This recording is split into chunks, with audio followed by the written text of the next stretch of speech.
வணக்கம் மக்களே. இந்த வீடியோவில் நம்ம ஒரு சோகமான செய்தி தான் பார்க்க போகிறோம்.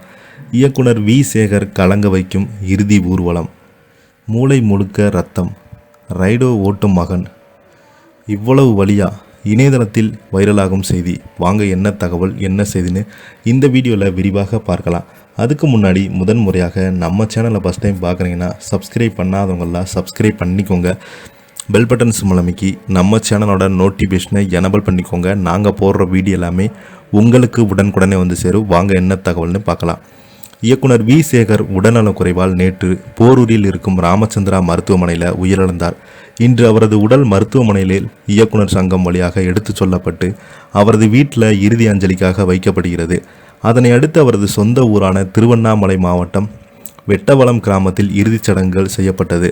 தமிழ் சினிமாவில் குடும்ப பாங்கான படங்களை எடுத்து வெற்றி பெற்றவர் இயக்குனர் வி சேகர். பாக்யராஜிடம் உதவி இயக்குனராக இருந்து தொழிலை கற்றுக்கொண்டு நீங்களும் ஹீரோதான் படத்தை இயக்கி இயக்குனராக அறிமுகமானார். அந்த படத்துக்கு பிறகு வரிசையாக குடும்ப பாங்கான படங்களை எடுத்தார். அப்படி அவர் எடுத்த பொண்டாட்டி சொன்ன கேட்கணும், வரவு எட்டனா, செலவு பத்தனா, காலம் மாறி போச்சு, விரலுக்கேற்ற வீக்கம், கூடி வாழ்ந்தால் கோடி நன்மை என பல ஹிட் படங்களை கொடுத்தாரு.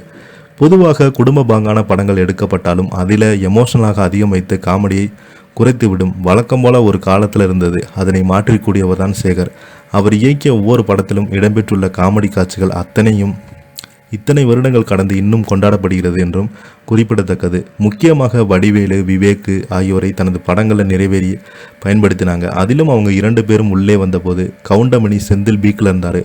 அவர்களை தனது படத்தில் நடிக்க வைத்து வடிவேலு விவேக்கும் நடிக்க வைத்த பேலன்ஸாக சென்றார். வடிவேலு விவேக் ஆகியோரின் வளர்ச்சிக்கு கண்டிப்பாக வி சேகருடைய பங்கு நிறையாக இருக்கிறது என்று சொல்ல வேண்டும். இயக்கம் மட்டுமின்றி தயாரிப்பாளர் ஜொலித்த அவர் ஏய் உள்ளிட்ட படங்களை தயாரித்தார். அவரது மகன் காரல் மார்க்ஸை வைத்து சரவண பொய்கை என்ற படத்தை எடுத்தார். ஆனால் அதை ரிலீஸ் செய்ய முடியலை. இப்படிப்பட்ட சூழல் இருக்க கடந்த சில நாட்களுக்கு முன்பு உடல்நலம் சரியில்லாமல் இருந்தது. அதனையடுத்து மருத்துவமனையில் அனுமதிக்கப்பட்ட அவர் சிகிச்சை பலனின்றி உயிரிழந்தார். அவரது உயிரிழப்பு அனைவருக்கும் சோகத்தை ஏற்படுத்தியது. மருத்துவமனையில் கோடம்பாக்கத்திலிருந்து அவரது வீட்டுக்கு உடல் எடுத்து செல்லப்பட்டது. அதனைத் தொடர்ந்து சொந்த ஊரான வெட்டவளம் கிராமத்தில் அவருக்கு இறுதிச் சடங்குகள் நடக்கும் என்று இயக்குனர் சங்கம் வெளிப்படையாக தெரிவித்திருந்தாங்க. அளித்த பேட்டியில் வி சேகருக்கு சிறந்த இயக்குனர், அவர் தயாரிப்பாளராக இருந்தார். ஏய் படத்தை தயாரித்து நஷ்டத்தை சந்தித்தார். அது மட்டுமின்றி தனது மகன் காரல் மார்க்ஸை வைத்து சரவண பொய்கை என்ற படத்தை தயாரித்தார். ஆனால் ரிலீஸ் செய்ய முடியல. கடுமையான பொருளாதார நெருக்கடியில் இருந்தார். சந்திக்க வருவரிடம் எல்லாம் விவேக் மட்டும் இருந்திருந்தால் எப்படியாவது எனக்கு உதவி செய்திருப்பார் என்று புலம்பியிருந்தார். அவர் 10 நாட்களுக்கு முன்பு பாத்ரூமில் விழுந்துட்டார். அப்போது அவருக்கு மூளையில் இருக்கும் நரம்பு வெடித்து மூளை முழுக்க ரத்தம் உறைந்து விட்டது. பிறகு மருத்துவமனையில் அனுமதித்தாங்க. அவரது மகன் காரல் மார்க்ஸ் இப்போது ரெப்பிட்டோ ஓட்டி கொண்டிருக்கிறார். அந்த அளவுக்கு அவரது நிலைமை இருக்கிறது என்று பரிதாபமாக பிரபல யூடியூபர் சொல்லிட்டு வராங்க. இதை பற்றி நீங்கள் என்ன கீழே உள்ள கமெண்ட் பாக்ஸில் மறக்காமல் பதிவிடுங்க. இந்த வீடியோ பிடிச்சிருந்தால் லைக் பண்ணுங்கள், ஷேர் பண்ணுங்கள். நன்றி, வணக்கம்.